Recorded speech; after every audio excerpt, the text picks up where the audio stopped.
أعوذ بالله من الشيطان الرجيم.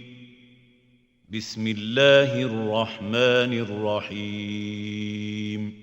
لقد زينا السماء الدنيا بمصابيح وجعلناها رجوما للشياطين.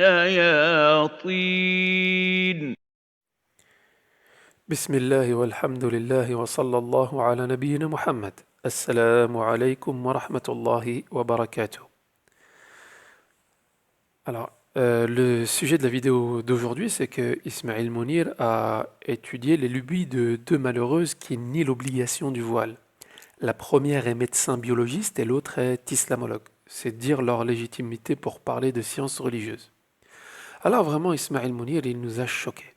Il nous a choqués parce que d'habitude il répond aux arguments des plus grands savants de l'islam, il réplique sur leurs fatwas, il donne son avis, et là il est tout simplement incapable de répondre à deux ignorantes sorties de derrière les fagots. Ça a l'air vraiment touchant, il en parle en toute franchise, il avoue son impuissance en déclarant qu'il n'est pas en mesure de répondre aux gens qui nient l'obligation du voile parce qu'il n'a pas le bagage scientifique suffisant. Et Ismaël Mounir a cœur ouvert. On doit aussi prendre en compte cette pensée subversive et y apporter des réponses si on a la capacité de le faire. Et pour être très franc avec vous aujourd'hui, comme je vous l'ai dit, je considère moi que c'est une obligation religieuse, mais je ne suis pas en mesure de répondre aux arguments qui sont évoqués par les gens qui ne voient pas l'obligation du voile. Je n'ai pas le bagage scientifique suffisant et j'attends. En réalité, Ismaël Mounir est un professionnel de la communication et il a mis des milliers d'euros d'ailleurs pour se former, mais il a mis 0 € pour se former au Coran.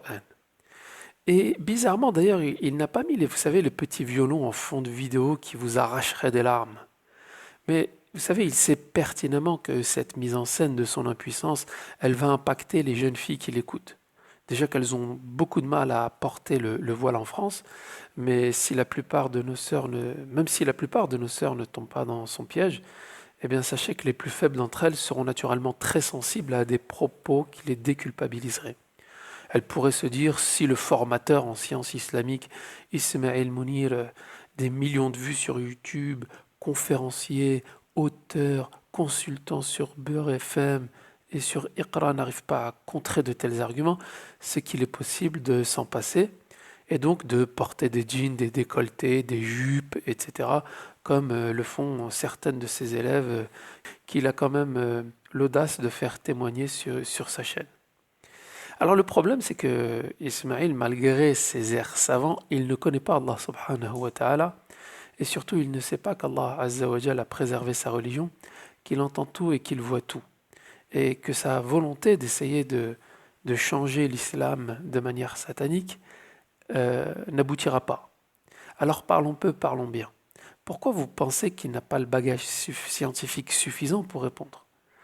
Est-ce que ce problème serait tellement complexe que tout le monde se serait cassé les dents dessus? En fait, ce menteur fait semblant d'ignorer en réalité qu'il n'a aucun bagage. Rappelez-vous. Quelle est ta fonction actuelle et ton expérience et ton, pas ton CV, mais en tout cas ton chemin un petit peu jusqu'à ce que tu remplisses cette noble fonction de C'est prédicateur. vrai, quand ils voient des gens faire des conférences à la mosquée, ils ont tendance à s'imaginer qu'on a forcément un cursus énorme derrière nous ou qu'on a forcément des bagages avec nous. Moi, c'est pas mon cas. Moi, je suis un autodidacte. Et ça, c'est le tour d'Ismaël Mounir. C'est son tour de force. C'est-à-dire que c'est un formateur sans formation. Faisons un petit peu de logique. Si quelqu'un est en panne d'essence, il ne peut pas dire « je n'aurai pas assez d'essence pour aller à Paris ». Il dira « je n'ai pas d'essence » ou « je n'ai plus d'essence ». Et la manipulation en communication qui utilise Ismaïl, où il a été formé, c'est vraiment une des armes les plus machiavéliques parce qu'elle peut vous faire gober n'importe quoi. Et donc nous conseillerons tout simplement à Ismaïl, si tu n'as pas le bagage scientifique, retourne à l'école. Mais épargne les musulmans et va gagner ton argent honnêtement. Va enseigner ta technologie au collège ou alors dépanner tes climatisations, va vendre des sandwichs ou va vendre tes profils ailleurs, mais laisse la médecine aux médecins et les sciences religieuses aux savants et aux étudiants. Ensuite, je voudrais quand même tirer deux morales quand même de cette réflexion. La première, c'est que quand tu fais un voyage, prends tes bagages. Et la deuxième, c'est que le menteur doit vraiment avoir une très très bonne mémoire. Puisque, comme vous pouvez le constater au fil des vidéos, c'est que Ismaël Mounir s'embourbe dans ses mensonges. Et malgré tous les cours de communication à des milliers d'euros qu'il pourra s'offrir, un mensonge reste un mensonge et il arrivera tout de même pas à arriver. Et enfin, je pourrais dire que les bagages d'Ismaël Mounir, supposons qu'il en ait, en fait ce n'est pas des bagages religieux bien sûr comme on l'a vu, mais ce sont des bagages qui sont remplis de mensonges et de centaines de milliers d'euros qu'il a malhonnêtement gagnés en se faisant passer pour qui il n'est pas. سبحانك اللهم وبحمدك نشهد أن لا إله إلا أنت ونستغفرك ونتوب إليك